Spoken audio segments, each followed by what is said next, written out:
ವೀಕ್ಷಕರೇ, ವೆದರ್ ರಿಪೋರ್ಟ್ಗೆ ಸ್ವಾಗತ. ರಾಜ್ಯದಲ್ಲಿ ಯಾವ ರೀತಿಯಾಗಿ ವೆದರ್ ಇದೆ ಅನ್ನೋದರ ವಿಚಾರಕ್ಕೆ ಸಂಬಂಧಪಟ್ಟಂತೆ ನಿಮಗೆ ಡೀಟೇಲ್ಸ್ ಅನ್ನು ಇವತ್ತು ಕೊಡ್ತಾ ಹೋಗ್ತೀನಿ.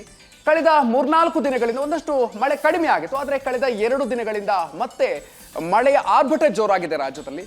ಇದರ ಜೊತೆಗೆ ಇವತ್ತಿನ ವೆದರ್ ರಿಪೋರ್ಟ್ ಹೇಗಿದೆ ಅನ್ನೋದನ್ನು ಕೂಡ ರಾಜ್ಯಕ್ಕೆ ಸಂಬಂಧಪಟ್ಟಂತೆ ತಿಳಿಸ್ತಾ ಹೋಗ್ತೀನಿ. ಜೊತೆಗೆ ಇವತ್ತು ದೇಶದಲ್ಲಿ ಯಾವ ರೀತಿಯಾಗಿ ವೆದರ್ ರಿಪೋರ್ಟ್ ಇದೆ, ಅದಕ್ಕೆ ಸಂಬಂಧಪಟ್ಟಂತೆ ಕೂಡ ಯಾವ ರಾಜ್ಯದಲ್ಲಿ ಹೇಗೆ ದೇಶಕ್ಕೆ ಸಂಬಂಧಪಟ್ಟಂತೆ ವೆದರ್ ರಿಪೋರ್ಟ್ ಇದೆ ಅನ್ನೋದನ್ನು ಕೂಡ ನಿಮ್ಮ ಮುಂದೆ ತಿಳಿಸ್ತಾ ಹೋಗ್ತೀವಿ.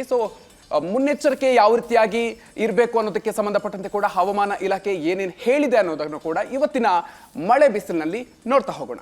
ವೀಕ್ಷಕರೇ, ಇನ್ನು ಹವಾಮಾನ ಇಲಾಖೆ 5 ರಾಜ್ಯಗಳಿಗೆ ಸಂಬಂಧಪಟ್ಟಂತೆ ರೆಡ್ ಅಲರ್ಟ್ ಅನ್ನು ನೀಡಿದೆ. ಆ 5 ರಾಜ್ಯಗಳು ಯಾವುದು ಅನ್ನೋದನ್ನ ಮೊದಲನೇದಾಗಿ ನಾವು ನೋಡ್ತಾ ಹೋಗೋಣ.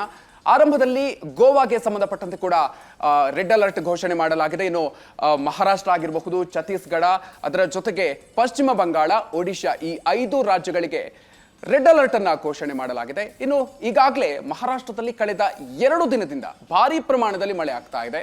ಅಲ್ಲಿನ ಜನರು ಈ ಮಳೆಯಿಂದಾಗಿ ಸಾಕಷ್ಟು ಸಂಕಷ್ಟಕ್ಕೆ ಸಿಕ್ಕಾಕೊಂಡಿದ್ದಾರೆ.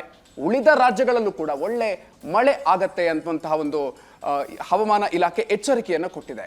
ರಾಜ್ಯಗಳಿಗೆ ಸಂಬಂಧಪಟ್ಟಂತೆ ಹವಾಮಾನ ಇಲಾಖೆ ನೀಡಿದಂತಹ ಎಚ್ಚರಿಕೆಯನ್ನ ನಾವು ಗಮನಿಸಿದ್ವಿ. ಈಗ ಜಿಲ್ಲೆಗಳಿಗೆ ಸಂಬಂಧಪಟ್ಟಂತೆ ಕರ್ನಾಟಕದಲ್ಲಿ ಯಾವ ರೀತಿಯಾಗಿ ಇವತ್ತು ಹವಾಮಾನ ಇಲಾಖೆ ಏನು ಹೇಳುತ್ತೆ, ಮಳೆ ಬರುತ್ತಾ, ಏನಿದೆ ಡೀಟೇಲ್ಸ್ ಅನ್ನ ಗಮನಿಸ್ತಾ ಹೋಗೋಣ. ಹವಾಮಾನ ಇಲಾಖೆ ಯಾವೆಲ್ಲ ಎಚ್ಚರಿಕೆಯನ್ನ ಯಾವೆಲ್ಲ ಜಿಲ್ಲೆಗಳಿಗೆ ಕೊಟ್ಟಿದೆ ಅನ್ನೋದನ್ನ ಗಮನಿಸ್ತಾ ಹೋಗೋಣ. ಪ್ರಮುಖವಾಗಿ ನಿನ್ನೆ 2 ಜಿಲ್ಲೆಗಳಿಗೆ ರೆಡ್ ಅಲರ್ಟ್ ಇತ್ತು. ಇವತ್ತು ಯಾವ ಜಿಲ್ಲೆಗೂ ಕೂಡ ರೆಡ್ ಅಲರ್ಟ್ ಇಲ್ಲ ಅನ್ನೋದು ಗಮನಿಸಬೇಕಾಗಿರುವಂತಹ ವಿಚಾರ. 5 ಜಿಲ್ಲೆಗಳಿಗೆ ಆರೆಂಜ್ ಅಲರ್ಟ್ ಇದೆ.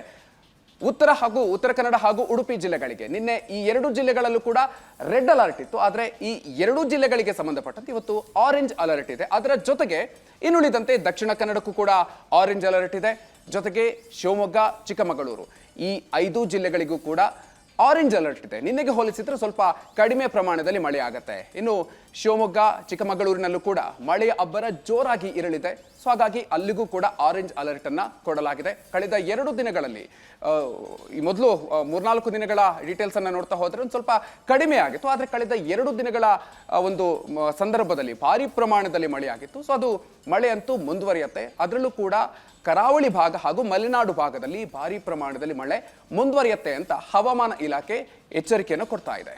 ನೋಡಿದ್ರಲ್ಲಿ ವೀಕ್ಷಕರೇ, ಕೆಲವೇ ನಿಮಿಷದಲ್ಲಿ ನಮ್ಮ ಇಡೀ ರಾಜ್ಯದ ವೆದರ್ ರಿಪೋರ್ಟ್ ಅನ್ನ ನೋಡಿದ್ವಿ. ಅದರ ಜೊತೆಗೆ ಬೇರೆ ರಾಜ್ಯದಲ್ಲೂ ಕೂಡ ಯಾವ ರೀತಿಯಾಗಿ ಹವಾಮಾನ ಇಲಾಖೆ ಮುನ್ನೆಚ್ಚರಿಕೆಯನ್ನು ಕೊಟ್ಟಿದೆ ಅನ್ನೋದನ್ನು ಕೂಡ ಡೀಟೇಲ್ ಆಗಿ ನೋಡಿದ್ವಿ.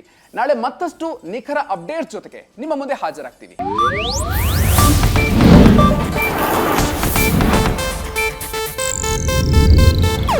ಇದು ಏಷ್ಯಾನೆಟ್ ನ್ಯೂಸ್ ನೆಟ್ವರ್ಕ್ ಪ್ರಸ್ತುತಿ.